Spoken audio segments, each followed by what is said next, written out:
लिप्त नहीं है, निर्लिप्त है, परम चिन्मय है, परम दिव्याति दिव्य है। उसी प्रकार भगवान इस जगत में प्रकट होकर के जितने भी लीला करते हैं, कर्म मान लो, जो कर्म करते हैं वे भी परम दिव्य है।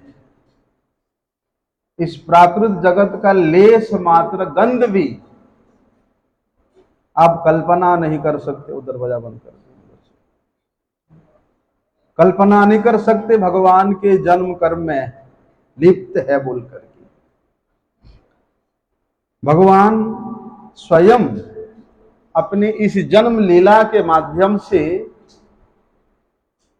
अपना स्वयं के प्राकट्य कैसा दिव्याति दिव्य है वे स्वयं ही जानकारी दे रहे हैं। भगवान कहां प्रकट हुए थे? कंस के कारागार में, देवकी देवी के यहां।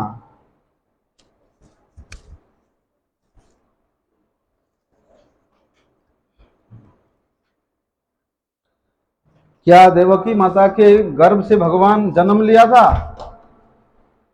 सुना ऐसा? भगवान वहां प्रकट हुए थे। किस प्रकार से प्रकाशित हुए थे? जैसे आकाश में चंद्रमा प्रकाशित होता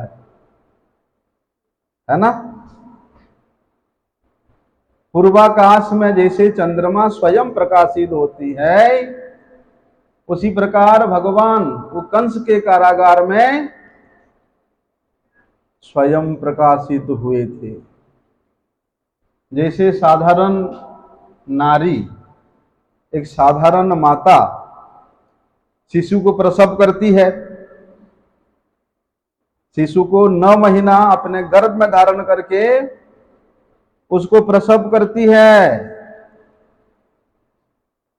भगवान का प्राकट्य उस प्रकार है।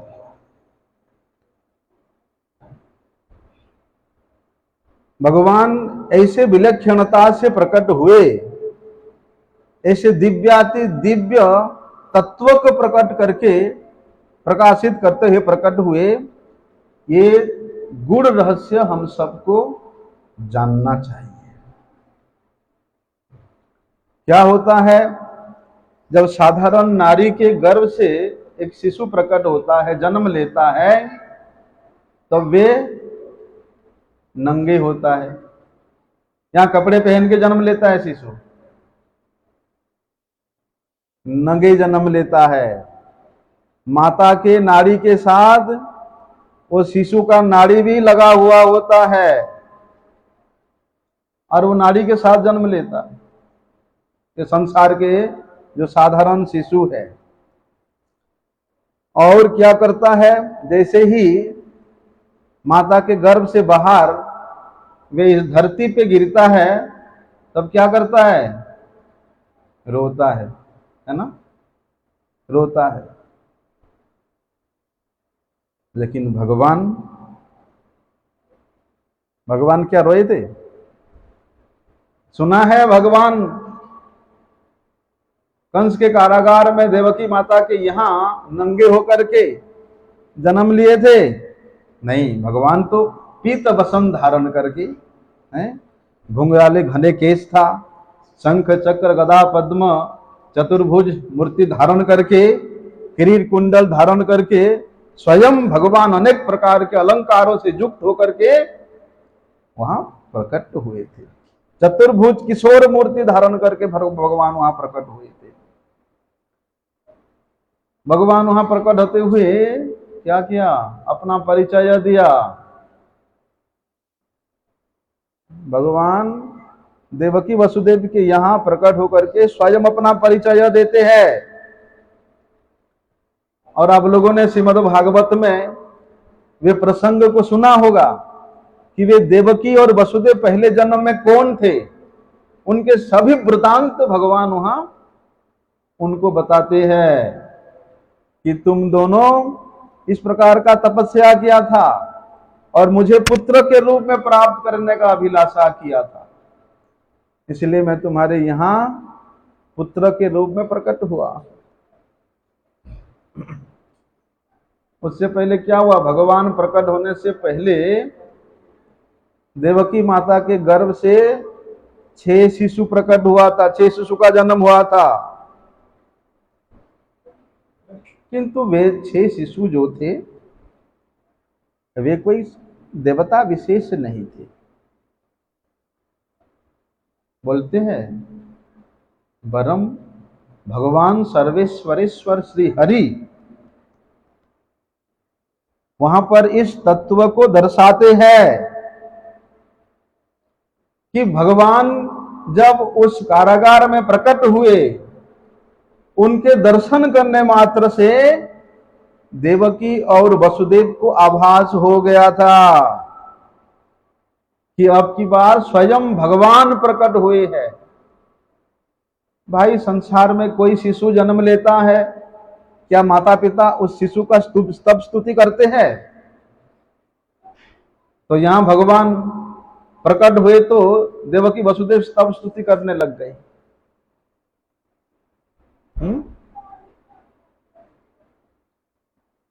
इस जगत में जिस प्रकार साधारण माता पिता के द्वारा नहीं होता,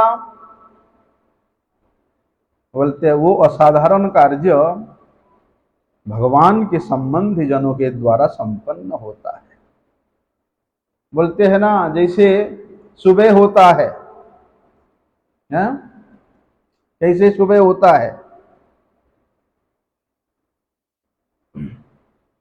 दिन का सुबह बता देती है कि आगे का दिन कैसा होगा। होता कि नहीं होता? लेकिन आजकल धोखा दे देता है। सुबह बादल होता है तो दोपहर में कड़की धूप होने लग जाता है ना। लेकिन एक बात है बोलने का, मॉर्निंग शोज द डेज, सुबह का समय बता देता है कि दिन कैसा बीतेगा, कैसा दिन होगा। वैसे ही भगवान उस कंस के कारागार में देवकी वसुदेव माता के यहां प्रकट होकर के अपनी परम दिव्यता से, अपनी परम चिन्मयता से भगवान ये सूचना दे दिया था, क्या कि उनका जन्म कोई साधारण नहीं है, परम दिव्य उनका प्रकट है। अपने उस प्रकट से भगवान ने सभी जीवों को बता दिया कि मैं कोई साधारण जीव नहीं हूं, मैं भगवान हूं, मैं सबको नियंत्रण करने वाला हूं। भाई जो बुद्धिमान व्यक्ति है, भगवान के इस बात को समझने के लिए उसको किसी प्रकार का कोई असुविधा नहीं होगा।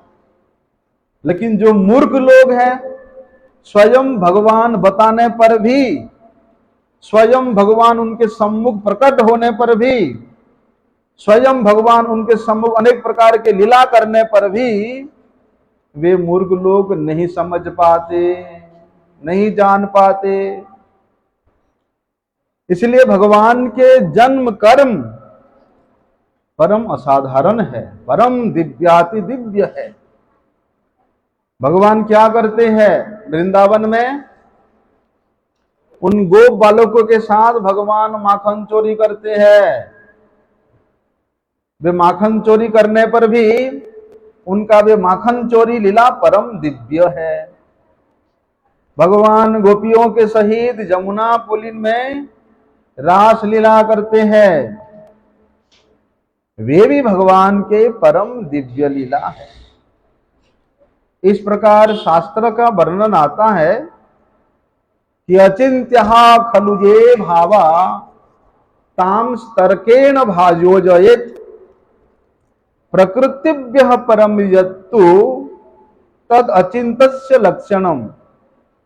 शास्त्र कहता है कि भगवान के जितने भी लीला है, बोलते वे सब लीला अचिंतनीय है, चिंतन से परे है। लेकिन चिंतन से परे होने पर भी भगवान की लीला ऐसा मधुराति मधुर है कि उसी को एक बार श्रवण करने वाला व्यक्ति पुनः पुनः बार बार उसको अपने चिंतन पथ के पथ में लाने के लिए लालायित होता है। बल्कि भगवान के वे दिव्याति दिव्य लीला को इस प्राकृत जगत के किसी नीति आदर्श के द्वारा, किसी युक्ति तर्क के द्वारा कोई भी नहीं जान सकता, नहीं समझ सकता, उसके साथ हम लोग लागू नहीं कर सकते हैं। इसीलिए भगवान के ये जो तत्व है, कैसा तत्व है, जो अचिंत्य तत्व है, इसका लक्षण, इसका स्वभाव, इसका महत्ता बोलते इस प्राकृत जगत के कायदे कानून से हमेशा ऊपर है, हमेशा बाहर है। इसलिए इस प्राकृत जगत के अवगुणों को लेकर के उस अप्राकृत जगत के अचिंत्य गुण विशिष्ट भगवान के दिव्याति दिव्य लीला को समझना, अनुभव करना बड़ा मुश्किल है। इसलिए भगवान हमारे इस प्राकृत जगत के अंतर्गत नहीं है। भगवान तो केवल हम लोगों के मंगल करने के लिए, भगवान केवल इस जगत के मंगल करने के लिए अपने नित्य धाम से, उस परव्योम से इस धराधाम में अवतीर्ण होते, आविर्भूत होते हैं। इसलिए भगवान के ये जो अवतरण लीला है, ये जो जन्म लीला है, ये प्रमाण करती है, ये प्रमाणित करती है कि भगवान प्रकृति के बहिर्भूत तत्व है, प्रकृति के परे तत्व है। इसलिए प्रकृति के अंतर्गत जो विधि विधान बताया गया है, उसके द्वारा भगवान को तोलने के लिए कोशिश करने वाला व्यक्ति महामूर्ख होता है। और इस प्राकृत जगत के इस विधि विधान को लेकर के, इस प्राकृत जगत के इस नियम को लेकर के, इस प्राकृत जगत के कार्यों को लेकर के जो भगवान को तुलना करता है, बोलते वे स्वयं अपना भयंकर सर्वनाश की ओर धावित होता है।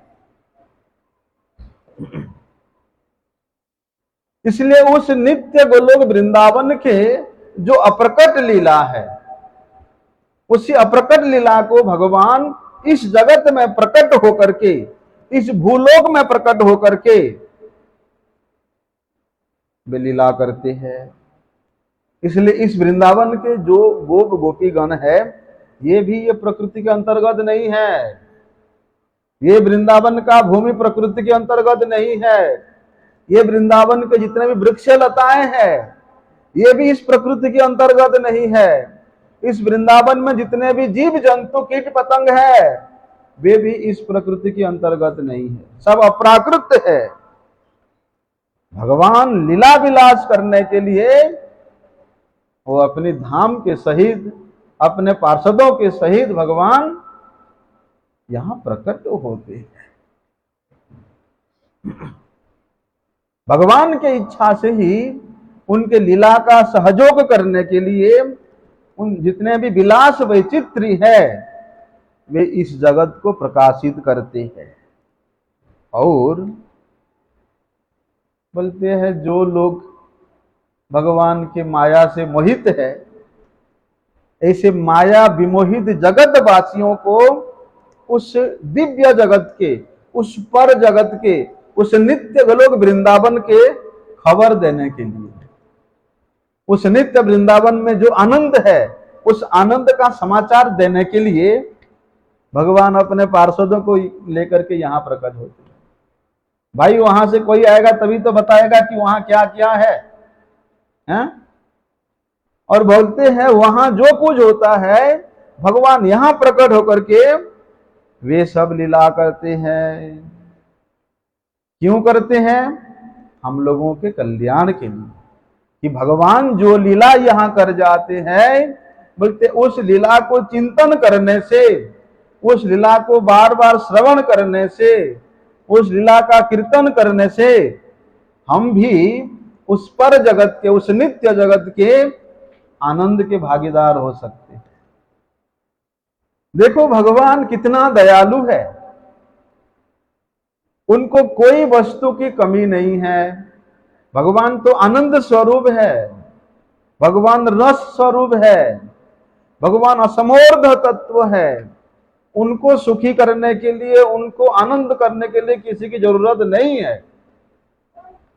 फिर भी भगवान हम लोगों के कल्याण के लिए, इस जगत वासियों के मंगल के लिए भगवान जन्म लेने का,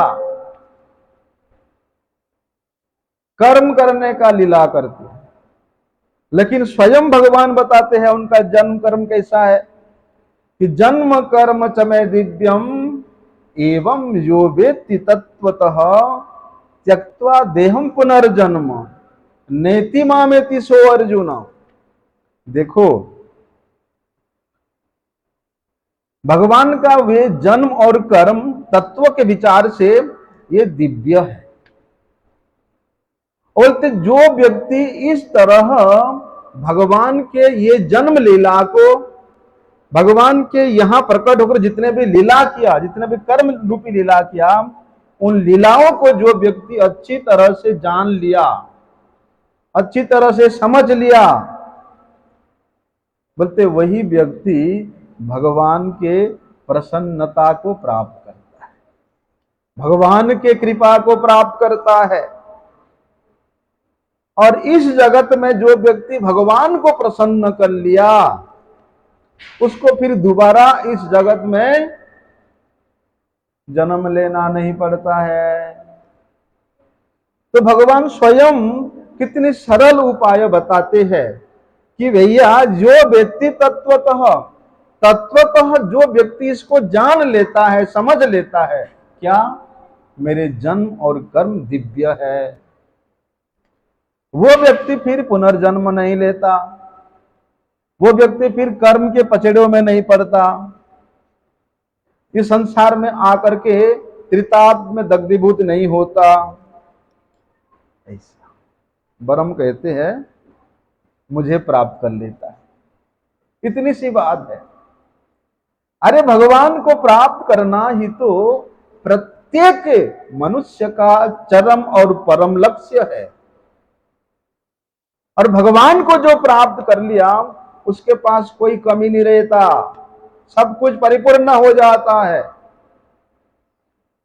तो वे भगवान को प्राप्त करने का उपाय स्वयं भगवान बताते हैं कि भैया मुझे प्राप्त कराने के लिए मैं यहां जन्म लेता हूं और मैं अनेक प्रकार के लीला करता हूं। बस मेरे ये जन्म लीला के बारे में, मेरे यहाँ के जितने भी असाधारण लीलाओं हैं, उन लीलाओं के बारे में तुम लोग सुनो, उसको चिंतन करो, मनन करो, श्रवण करो, कीर्तन करो।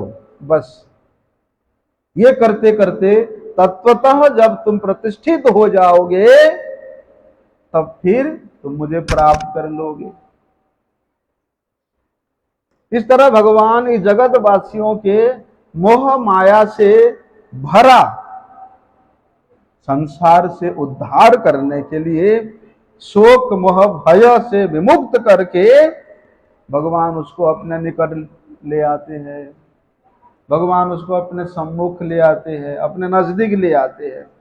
और जो भगवान के नजदीक रहता है, भगवान के सम्मुख रहता है, भगवान की सेवा में रहता है, उसको ना कभी शोक होता है, ना कभी मोह होता है, ना कभी भय होता है।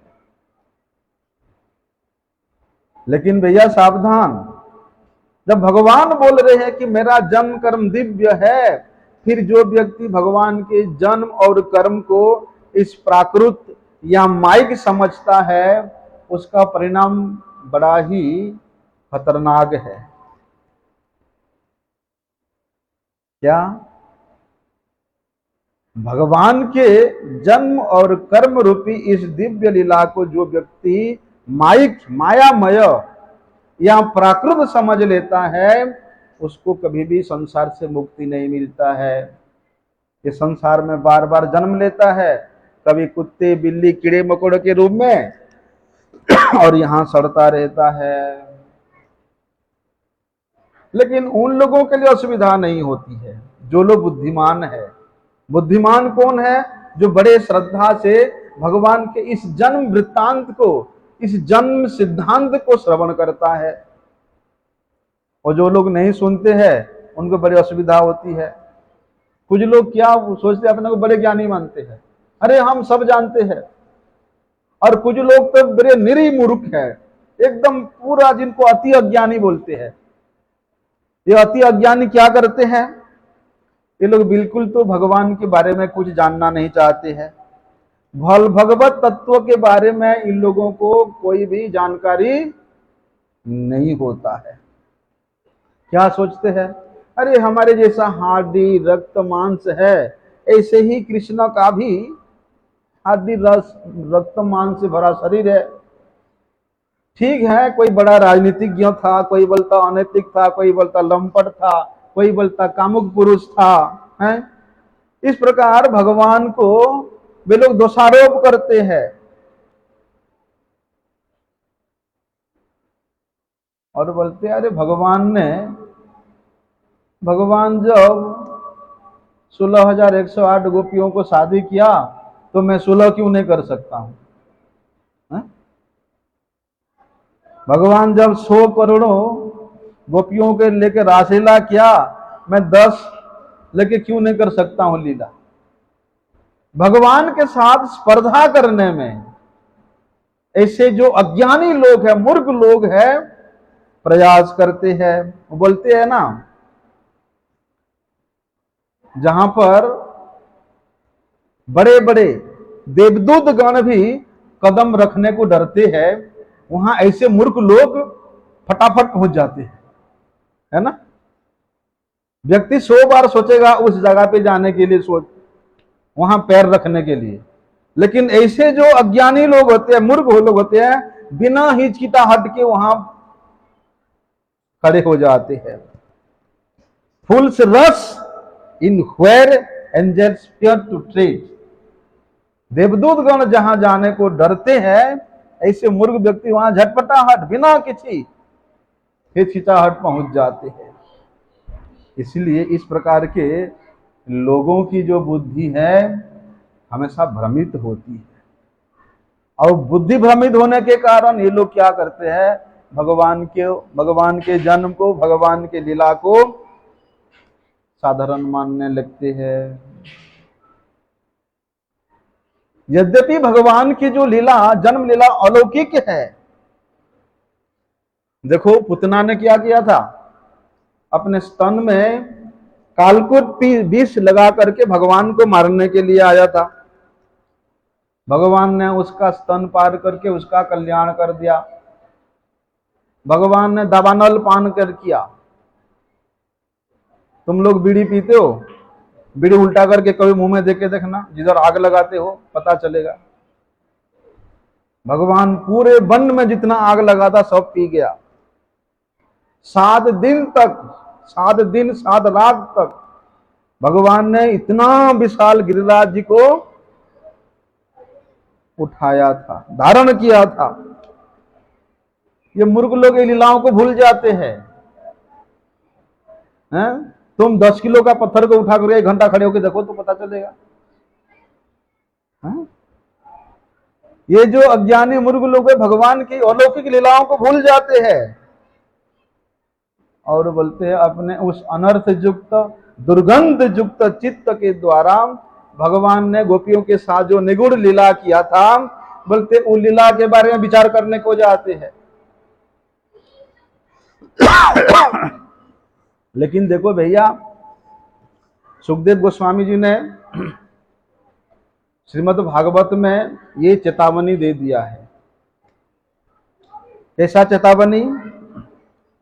कि जिस व्यक्ति का अशुद्ध चित्त है, जिस व्यक्ति का अनर्थग्रस्त चित्त है, ऐसे व्यक्ति कभी भी मन से भी भगवान के ये जो निगूढ़ लीला है, रासलीला विशेष रूप से, इन लीलाओं का चिंतन नहीं करना। जब चिंतन नहीं करने के लिए बोला है, फिर उस लीलाओं के बारे में तुम कथा करते हो पब्लिक में जा करके। वो बच्चों को थोड़ा बोलो, चिल्ला रहे।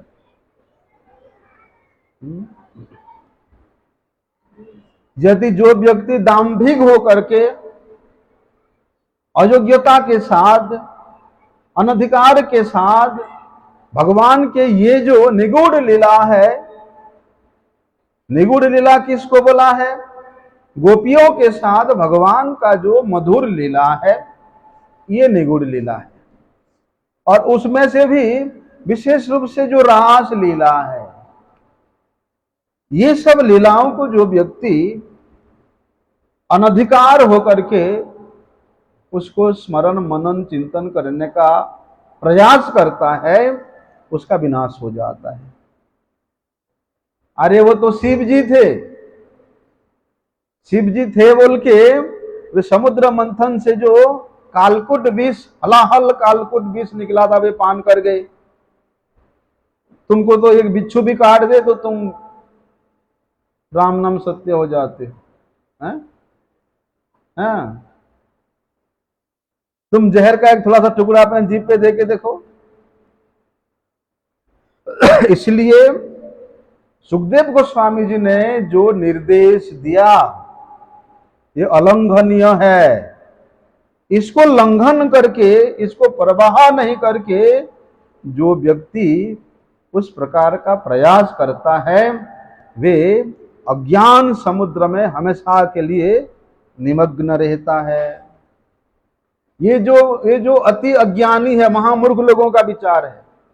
और जो अति ज्ञानी है वो लोग कौन है? ये अति ज्ञानी लोग क्या करते हैं? ये लोग ब्रह्म को ही मूल तत्व के रूप में समझते हैं। ब्रह्मणो ही प्रतिष्ठा हम, भगवान ने ठीक है बोला भगवत गीता में कि ब्रह्मणो ही प्रतिष्ठा हम, कि मैं ही ब्रह्म की प्रतिष्ठा हूं। अर्थात इसका मतलब है कि ब्रह्म जो है मेरे आश्रित है, मेरे आश्रय के द्वारा ही ब्रह्म को ब्रह्मत्व मिला है। लेकिन ये लोग ब्रह्म को ही मूल तत्व समझते हैं और स्वयं भगवान को विकृत कर देते हैं।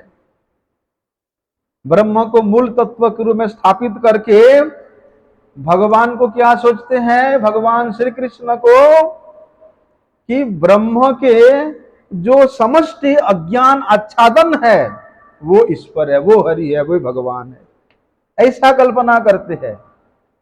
वास्तव में भगवान श्री कृष्ण का ही जो प्रतिष्ठा है, जो आश्रित है, वो है ब्रह्म। और ये बड़े ज्ञानी लोग क्या कहते हैं? एकमात्र ब्रह्म ही सत्य है, सब कुछ मिथ्या है, सब कुछ माइक है। ऐसे विचार करके ये लोग भगवान को भी माइक समझ लेते हैं, भगवान को भी असत्य समझ लेते हैं, भगवान को भी नष्ट पाय समझ लेते हैं। जो भगवान को ऐसे समझते हैं तो भगवान के जन्म, भगवान के लीला, भगवान के जितने भी क्रिया है, वे सबको ये बड़े ज्ञानी लोग, अति ज्ञानी लोग माइक समझ लेते हैं। तो कहते हैं देखो, चाहे वो अति अज्ञानी हो, चाहे वो अति ज्ञानी हो, ये दोनों लोग क्या करते हैं? भगवान की आज्ञा का उल्लंघन करते हैं। और भगवान के आज्ञा का उल्लंघन करना तो भैया भयंकर अपराध है। जो भगवान के निर्देश को उल्लंघन करता है वो यम के द्वारा दंडित होता है। महामाया के द्वारा संचालित होकर के वे व्यक्ति बार बार ये संसार में जन्म मृत्यु के चक्र में युग युग तक भटकते रहते हैं। इसलिए क्या करना? बड़े सावधान रहना, ना तो मूर्खों का संग करना, ना तो बड़े बड़े ज्ञानियों का संग करना। क्या करना? केवल भगवान के निष्किंचन भक्तों का संग करना। लेकिन देखो, हम लोग देखते हैं ये जो अति ज्ञानी बड़े ज्ञानी लोग हैं, जो लोग बड़े वेदांती होते हैं, त्रिपुंड धारण करते हैं, मायावादी होते हैं। अरे भाई, जब तुम भगवान के माइक समझते हो, भगवान के जन्म कर्म लीला को माइक समझते हो, फिर जन्माष्टमी का व्रत क्यों करते हो? देखो जाकर के मायावादियों के यहाँ जन्माष्टमी व्रत बड़े धूमधाम से होता है। क्यों करते हैं? भगवान को तो मानते नहीं है, भगवान को माइक मान लेते हैं, भगवान को वे नष्ट प्राय मान लेते हैं। वे भी वहां जन्माष्टमी व्रत करते, बड़े बड़े आयोजन करते हैं, बड़े बड़े आयोजन करे श्री कृष्ण पूजा करते हैं। क्यों? ये छल है, ये केवल छल है। तो ऐसे लोगों के जो कृष्ण सेवा है, उसको शास्त्र में क्या बताया कि धिकतार कृष्ण सेवा श्रवण कीर्तन, कृष्ण अंगे वज्रता है हने तहार स्तवन। बोलते ये लोगों के जो श्री कृष्ण जन्माष्टमी को उपवास करना, पूजा पाठ करना, व्रत त्योहार करना, बोलते हैं इस उसको बड़े धिक्कार है। और ऐसे लोग जो भगवान के स्तव स्तुति करते हैं, श्री कृष्ण कहते हैं उनके एक एक शब्द मेरे अंग पे वज्र के आघात जैसा लगता है। हाँ, भगवान को मानता नहीं है, भगवान को माइक मानता है, भगवान को प्राकृत मानता है, भगवान के जन्म कर्म लीला को ही वे माइक मानता है और भगवान को स्तव स्तुति करता है। तो भगवान कहते हैं उसके स्तव स्तुति का एक एक शब्द मुझे वज्र के मापी आघात देता है। अर्थात छल कपट का आश्रय लेकर के जो व्यक्ति भगवान का पूजा पाठ भजन साधन स्तव स्तुति करता है, उससे भगवान प्रसन्न नहीं होते, वरम भगवान उससे दुखी हो जाते। इसीलिए देखो, इस प्रकार के जो छल के द्वारा ये लोग बड़े बड़े हजारों संख्या में प्रदर्शनी क्यों ना करे, वो किसी का लेस मात्र भी मंगल नहीं कर सकता है। वरम इस प्रकार के जो अनुष्ठान है, आजकल तो मैं देखता मायावादी लोग भागवत सप्ताह भी करते हैं। इस प्रकार के जो जमावड़े हैं, इस प्रकार के जो अनुष्ठान है, ये भैया दोनों एक ही थाली के क्या बोलते हैं, चट्टे चट्टे बट्टे, एक ही थाली के चट्टे बट्टे। जैसे कि एक ही ग्वाले की गाय है, सारी सारी एक ही ग्वाले के गाय है। ये लोग भैया जम के द्वारा दंडित होते हैं।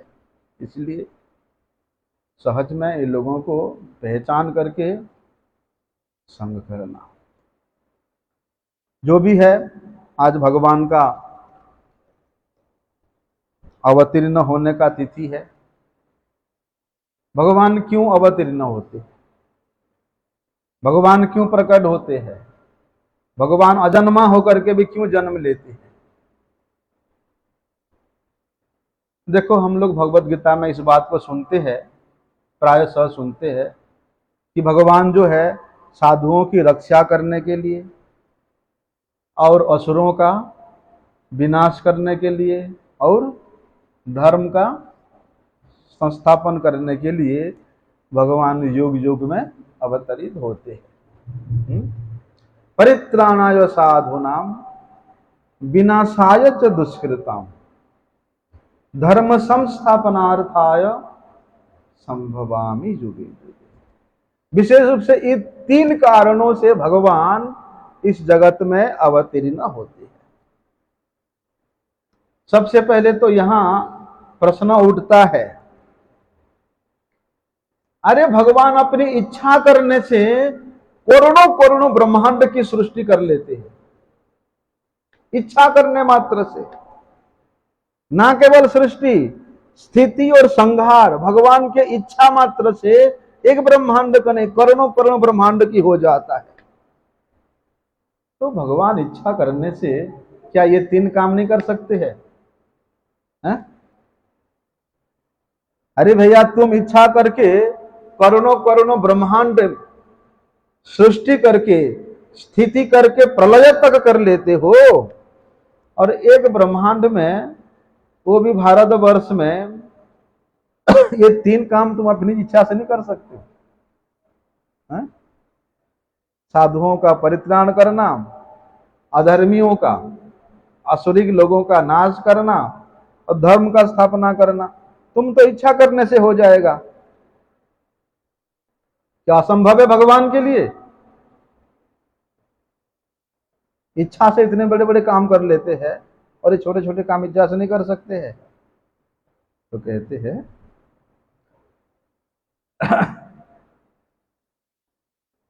बोलते हैं भगवान इच्छा के द्वारा जो कार्य करते हैं, उसमें भगवान के उतनी करुणा की प्रकाश नहीं होती है, उतनी कृपा की प्रकाश नहीं होती है, जितनी वे स्वयं अवतरित होकर के करते हैं, है कि नहीं? देखो, भगवान का स्वभाव है करुणा करना, इसलिए उनका नाम क्या है? करुणामय, करुणा सागर। इसलिए केवल दूर से ही इच्छा करके नहीं, वे इस ब्रह्मांड के जो अभागे जीव है, उनके पास भगवान स्वयं दौड़े आते हैं, उनको करुणा करने के लिए, उनको कृपा करने के लिए। और भगवान आते तो आते, अकेले नहीं आते। कैसे आते हैं? अपने धाम के सहित, अपने धाम को यहां ले आते हैं। वो धाम में जितना पार्षद होते हैं, सबको ले आते हैं। सपार्षद स्यो धाम सह अवतरी। भगवान सबको लेकर के यहां आते हैं, अवतरित होते हैं। देखो भैया, ये जगत जो है, ये तो नाशवान है, लेकिन इस नाशवान जगत की भगवान मंगल करने के लिए अपनी उस अविनाशी धाम को यहां ले आते हैं। अपने अविनाशी धाम को भगवान यहां प्रकट करके इस जगत वासियों के नित्य कल्याण की व्यवस्था करते हैं। सबका व्यवस्था भगवान करते हैं, खाने का, पीने का, सोने का, चलने का, फिरने का, सब व्यवस्था भगवान करते हैं। और बोलते हैं जीव के नित्य मंगल का भी व्यवस्था भगवान ही करते हैं। देखो ना, भगवान अपने पार्षदों को दूसरे दूसरे जगह में प्रकट कराते हैं, दूसरे दूसरे कुलों में प्रकट कराते हैं। ऐसे नहीं कि भगवान केवल ब्राह्मण कुल में प्रकट कराते हैं? और तो और कहां बताएं? अरे भगवान स्वयं ऐसे ऐसे कुलों में प्रकट होते हैं। यदि किसी को आप सुअर बोल दोगे तो जूता मारने के लिए आएगा, लेकिन भगवान शुकर कुल में भी प्रकट हुए हैं। भगवान मत्स्य अवतार लेकर के मत्स्य कुल में प्रकट हुए हैं। भगवान बराह अवतार लेकर के बराह कुल में प्रकट हुए हैं। नृसिंह अवतार लेकर के भगवान प्रकट हुए हैं। क्यों?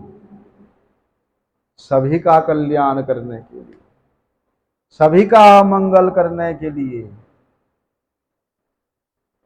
उसी प्रकार भगवान अपने पार्षदों को भी अलग अलग जगह में, अलग अलग कुल में आविर्भूत करा करके उस स्थान करते हैं। उसके बाद तो भगवान के द्वारा संपन्न जो भी कार्य है उसको करके भगवान अपनी पार्षदों के साथ में लीला करते हैं। और लीला संगोपन करके भगवान क्या करते हैं? उनका वो धाम, जिस धाम में वे लीला करे, वे धाम सदा के लिए यहाँ अवस्थित हो जाता है। और उस धाम में जो लीला किए हैं, यहाँ का स्मृति बन जाता है।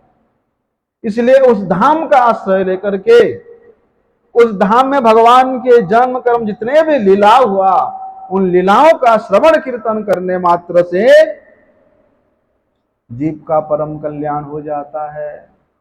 क्योंकि उस धामों का आश्रय विशेष रूप से साधु सज्जनों के द्वारा आश्रय स्थली बन जाता है।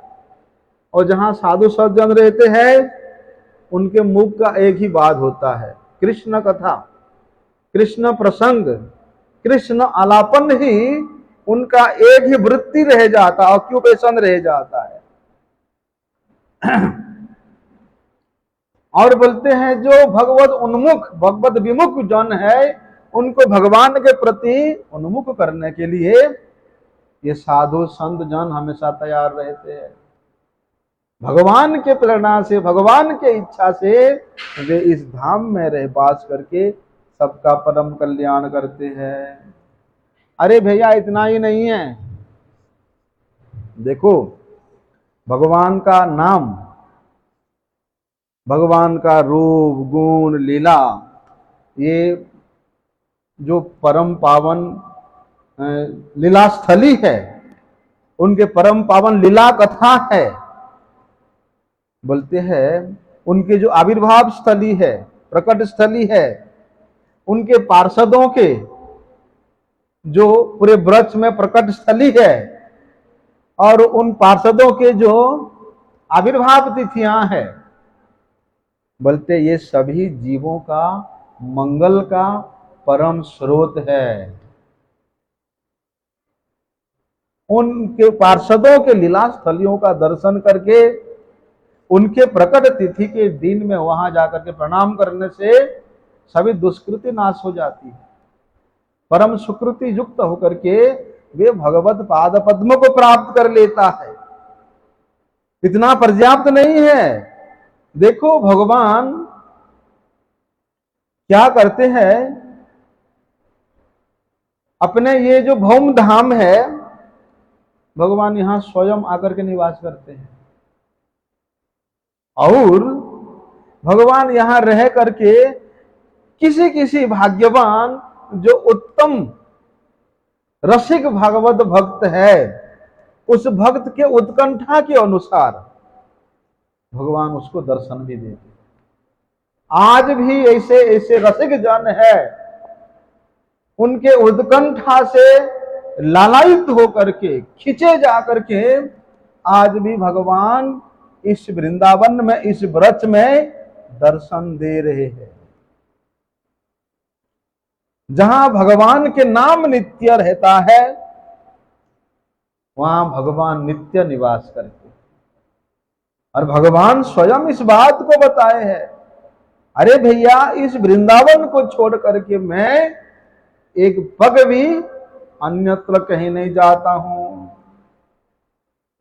अच्छा विचार करें, देखो यदि भगवान अपने पार्षदों को नहीं लेकर के प्रकट होते तो क्या होता? खोज नहीं पाते कहां वृंदावन है, खोज नहीं पाते गिरिराज जी है बोल करके, खोज नहीं पाते जमुना जी कहां है, खोज नहीं पाते राधा कुंड श्याम कुंड कहां है। भगवान पार्षदों को लेकर प्रकट किया, तभी तो ये ब्रज हम जान सकते हैं। अभी ये वृंदावन है बोल करके हम लोग अनुभव कर रहे, जान रहे, सब लीला स्थलियों का दर्शन कर रहे हैं। दूसरा जो भक्ति का मार्ग है वो भी नहीं जानते। इसलिए भगवान अपने पार्षदों को लेकर के प्रकट होते हैं। और जितने भी गुरुजन हैं, भगवान के ही पार्षद गण इस जगत में गुरु रूप में, आचार्य रूप में स्वयं प्रकट होते हैं। वैसे तो भगवान बोलते आचार्यम माम विजानीयात्, अरे मैं स्वयं आचार्य के रूप में प्रकट होता हूं। ऐसा देखो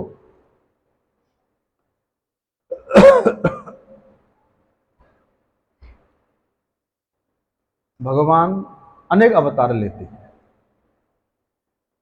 अनेक अवतार, लीला अवतार, मनमंतर अवतार, युगावतार, सत्यावेश अवतार, अनेक रूपों में भगवान इस जगत में अवतीर्ण होते हैं। जब भगवान अनेक रूपों में इस जगत में अवतीर्ण होते हैं, तभी इस जगत के जीव को उस वैकुंठ के बारे में पता चलता है।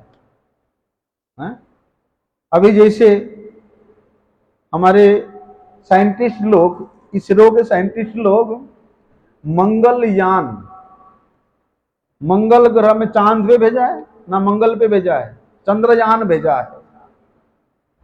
वे चंद्रयान में ऐसे ऐसे कैमरा से लैस है, वे वहां चंद्र में पहुंच के वहां का खबर यहां भेजता है कि भैया वहां इतना गर्मी है, इतना ठंडा है, इतना मिट्टी है, पानी है, जो भी है, तभी हम लोग जान पाते हैं। इसी प्रकार भगवान कभी लीला अवतार में, मनमंतर अवतार में, युगावतार में, सत्यावेश अवतार में भगवान यहाँ प्रकट होकर के अपने उस वैकुंठ के बारे में बताते हैं, जनाते हैं कि हमारा वैकुंठ ऐसा है, वहां ऐसा ऐसा सुविधा है। अभी चंद्रमा के बारे में जान करके यहाँ के साइंटिस्ट लोग चाहते हैं कि भैया वहां जितने भी सोना चांदी है हम सब उठा करके ले आएंगे। आज पता चला है, अभी कुछ दिन पहले आदित्य नाम से एक यान सूर्य के पास भेजा है,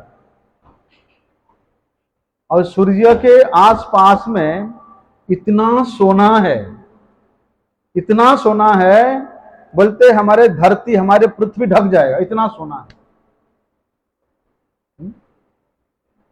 कैसे पता चला? वो वहां गया बोल करके। उसी प्रकार भगवान यहां प्रकट होकर के उनके जितने भी वैकुंठ है, अलग अलग अवतार का अलग अलग वैकुंठ है, उस वैकुंठ के पार्षदों के साथ भगवान प्रकट होकर के वहां के बारे में यहां बताते हैं, तभी हम लोग जान पाते हैं। अनेक विष्णु है, अनेक विष्णु तत्व, विभिन्न रस के तत्व, उसको जान करके फिर सेवा सौभाग्य प्राप्त करके जीव अपना मंगल करता, अपना कल्याण करता है। देखो, यदि भगवान यहां नहीं आते, भगवान यहां प्रकट नहीं होते, तो उनके तत्व के बारे में, जैसे कि एक अवतार तत्व है, एक अवतारी तत्व है। अवतारी कौन है? स्वयं भगवान श्री कृष्ण अवतारी है, और जितने भी अवतार हुए हैं सब भगवान से ही प्रकट हुए हैं। लेकिन वे किस प्रकार? इस अवतारी में भी अनेक तत्व है। स्वयं रूप तत्व है, स्वयं प्रकाश तत्व है, प्राभव विलास तत्व है, वैभव विलास तत्व है। इस प्रकार अनेक सिद्धांत, अनेक तत्व विचार है। तो इन सब तत्वों में क्या भेद है, ये हम लोग कैसे जानते हैं? इन सब तत्वों में क्या रस है, ये रस के उत्कृष्टता के, इस रस के पार्थक्य के बारे में हम कैसे जानते हैं? और यहां तक बताया, जो अखिल रसामृत मूर्ति नंदनंदन भगवान श्री कृष्ण ही असमोर्ध तत्व है, उनसे बड़ा कोई नहीं है, या उनसे समतुल्य भी कोई नहीं है। अरे वे असमोर्ध तत्व, वे अखिल रसामृत मूर्ति भगवान श्री कृष्ण, ये प्रेम तत्व है, ये लीला तत्व है। ये जितने भी भगवत तत्व के बारे में विचित्रता है, ये जो सूक्ष्माति सूक्ष्म विचार है, ये सब हम लोग कहां जानते यदि भगवान प्रकट नहीं होते हैं? और बोलते हैं इसको जब तक हम लोग नहीं जानेंगे, तब तक भैया ये संसार में बार बार जन्म लेना पड़ेगा, बार बार मृत्यु को भोगना पड़ेगा, बार बार यहां त्रिताप में दग्धीभूत होना पड़ेगा। तभी भगवान कहते हैं कि जन्म कर्म च मे दिव्यम, ये जो मेरा जन्म और लीला रूपी कर्म है ये परम दिव्य है, परम चिन्मय है। जो इसको व्यक्ति मतलब जो जान लेता है उसको फिर ये झंझट से हमेशा के लिए मुक्ति मिल जाता है और भगवत पाद पद्म को प्राप्त कर लेता है। देखो भगवान जब प्रकट होते हैं एक साथ एक लीला में भगवान का 5-7 काम हो जाता है ना। एक लीला करने के लिए जाते हैं लेकिन उसके पीछे 5-7 काम हो जाता है। एक लीला करें प्रभु कार्य 5-7 कार्य कर लेते हैं। इसीलिए कहते हैं देखो साधुओं की रक्षा करने के लिए भगवान आया है, क्या हुआ, दुष्टों का विनाश भी हो गया है? दुष्टों का विनाश होते ही धर्म का स्थापना भी हो गया और जगत में भगवत तत्व के बारे में जो नित्य प्रतिष्ठा है वो भी साधन हो गया। और भगवत तत्व जानने के बाद क्या होता है, जगजीवों का नित्य कल्याण हो जाता है और जीवों का नित्य कल्याण होकर के वे जीव भगवत पाद पद्म को प्राप्त कर लेता है। यही है भगवान के जन्म लीला का जो वास्तविक विशेषता है, यही है। आया था धर्म संस्थापन करने के लिए, साधुओं की रक्षा करने के लिए, लेकिन कितना काम हो गया है? इसलिए जो भगवत तत्व है उनका आविर्भाव है, उनका कभी तिरोभाव नहीं होता। सुना है कभी तिरोभाव के बारे में है? उनका आवाहन है, विसर्जन नहीं होता भगवत तत्व का। और तो भगवान के आविर्भाव का जो मूल कारण है वो है भक्त वात्सल्यता। भक्त जब करुण होकर के भगवान को पुकारता है, भगवान वहां दौड़े चले आते हैं। देखो हम तो ये सुनते हैं इस जगत में जब असुरों का उत्पाद बढ़ जाता है, असुरों का जो अन्याय चरम सीमा तक पहुंच जाता है, तब पृथ्वी देवी सब कुछ सहन करने में समर्थ है।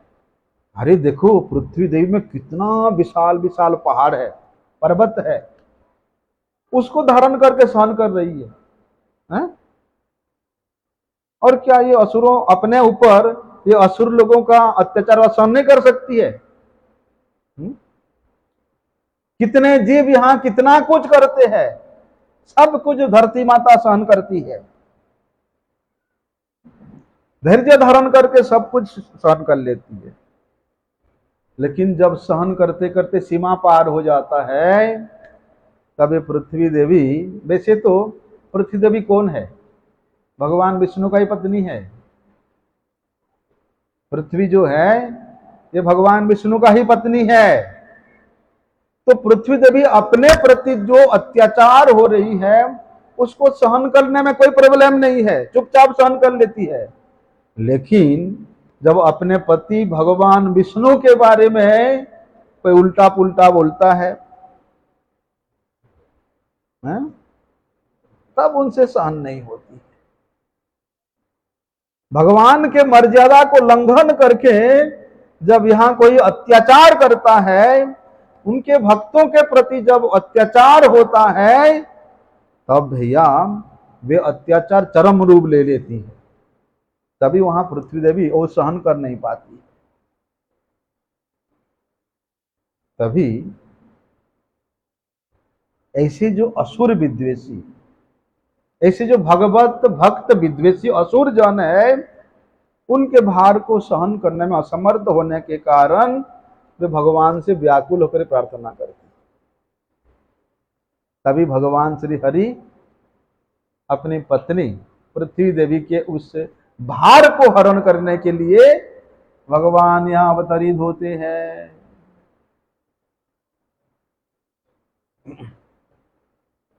यही है भगवान के अवतरित होने का जो कारण।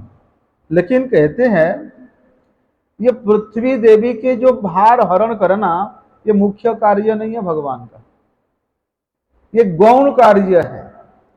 भार हरण गौर कारण है। मुख्य कारण क्या है? भक्तों के प्रति इनका जो असीम वात्सल्य है। देखो ना, यदि छोटा सा बच्चा वो मां को पुकारता है तो मां कितने भी काम में व्यस्त हो वो दौड़ के चली आती है। क्यों? एक तो छोटा सा बच्चा है और वे एकदम सरल है, निरीह है। मां के बिना उसका दूसरा कोई और आधार नहीं है। बोलते ठीक उसी प्रकार जब सरल चित्त होकर के भगवान को ही एकमात्र अपना आधार मान करके जो पुकारता है, भगवान वहां दौड़े चले आते हैं। उस प्रेम के कारण, उन वात्सल्य के कारण। देखो आप लोग श्रवण करते हैं हिरण्यकशिपु का अत्याचार के बारे में। कितना अत्याचार किया। वैसे स्वर्ग प्रति अत्याचार किया। स्वर्ग में जो देवतागण है ये विष्णु भक्त है। हिरण्यकशिपु ने अपनी मंडली के साथ देवताओं को भैया खदेड़ दिया, स्वर्ग से खदेड़ दिया। सारे देवता भगवान के पास जाते हैं कि प्रभु कुछ व्यवस्था करो, हमको अपने ही घर से खदेड़ दिया गया है। भगवान कहते हैं थोड़ी देर कहीं छुप जाओ। भगवान कहते हैं कुछ दिन तो कहीं छुप जाओ।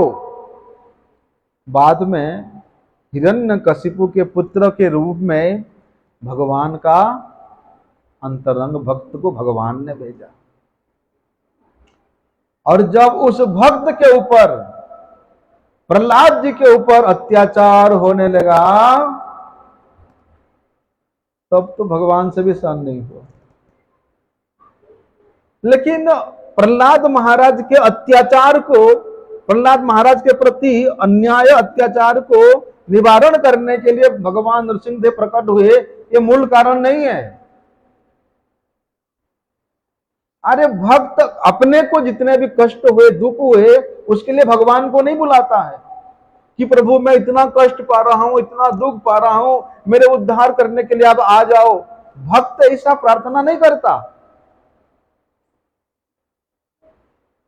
प्रहलाद महाराज तो भगवान का भक्त थे। उन्होंने कभी बोला है कि मेरे पिता जो है मुझे इतनी प्रकार से मारना चाहता है, आप आकर के मेरी रक्षा करो?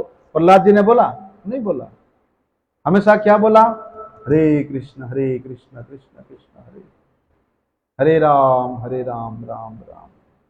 हमेशा 24 घंटा उनके मुख से भगवान के नाम। देखो चाहे असुरों की कितना भी अत्याचार हो, उन अत्याचार से भगवान के भक्त का बाल भी बांका नहीं हो सकता है। भगवान के इच्छा से भगवान की भक्त का एक बाल भी बांका नहीं हो सकता है। लेकिन भक्त का भगवान को देखने का, दर्शन करने का जो प्रबल उत्कंठा है, बोलते उसी उत्कंठा के कारण भगवान वहां प्रकट होते। भगवान के आविर्भूत होने का मुख्य कारण यही है। भैया देवतागण भी विष्णु भक्त है। उनका जब ऐसे दुर्दशा हुआ, भगवान ने उनको बोला, सामने प्रकट नहीं हुआ, आकाशवाणी से बोला भगवान, ठीक है तुम लोग जो है कुछ दिन के लिए अभी कहीं छुप जाओ। आकाशवाणी में बोला। जब पृथ्वी देवी को लेकर के ब्रह्मा जी, शिव जी, सब देवता लोग क्षीर सागर के तट पर गए कि भगवान अब तो प्रकट हो जाओ, देखिए पृथ्वी देवी को इतना अत्याचार हो रहा है। भगवान वहां प्रकट नहीं हुए। आकाशवाणी के द्वारा भगवान ने निर्देश दिया ऐसे ऐसे व्यवस्था करना है।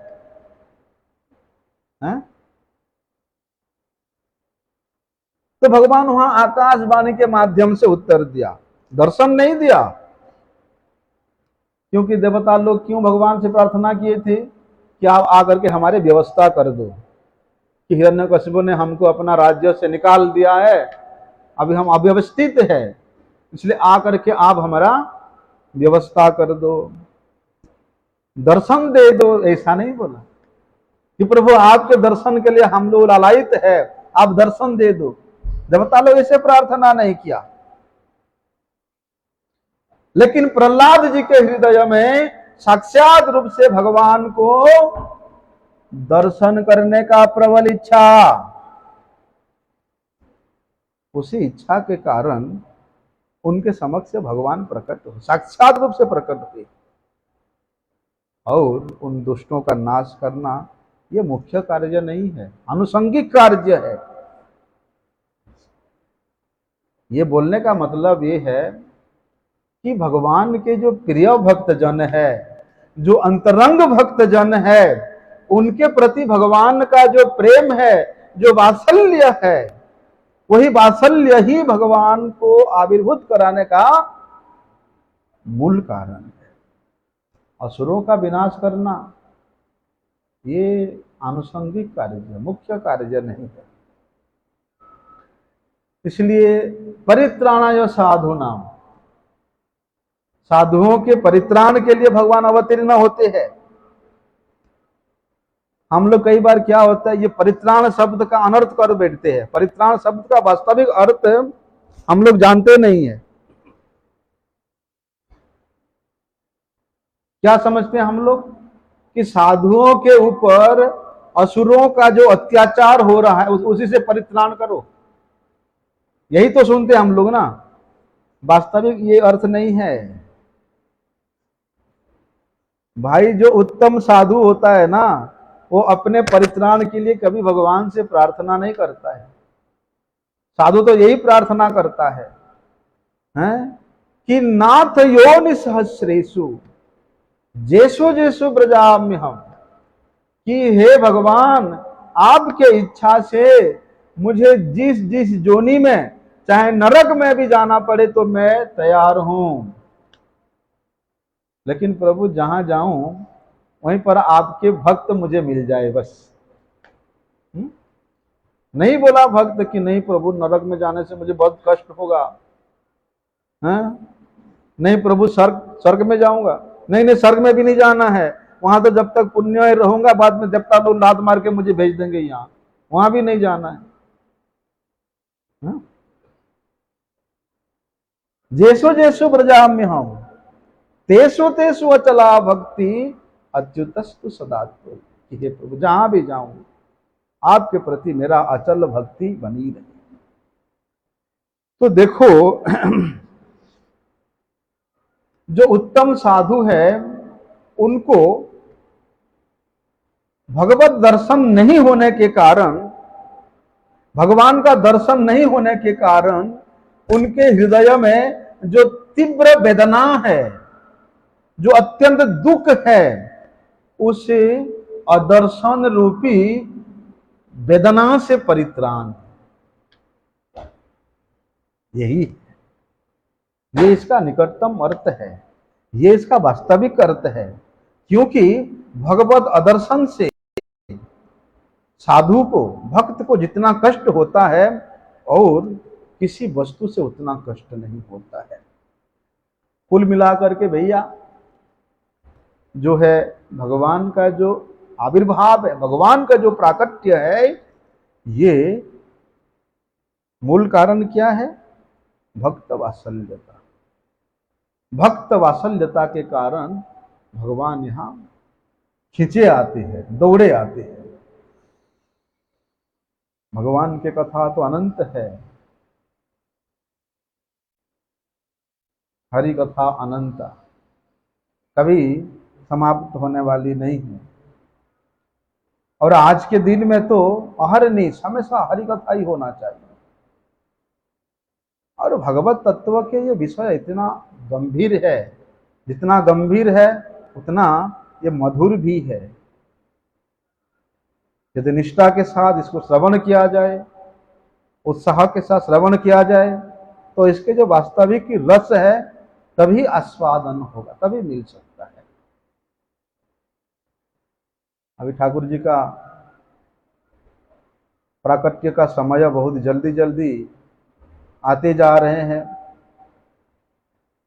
इसलिए अभी आधा घंटा संकीर्तन होगा, फिर हम जाएंगे ठाकुर जी के अभिषेक का सारी व्यवस्था करेंगे। अभी आप लोग कीर्तन करिए। हरे कृष्ण।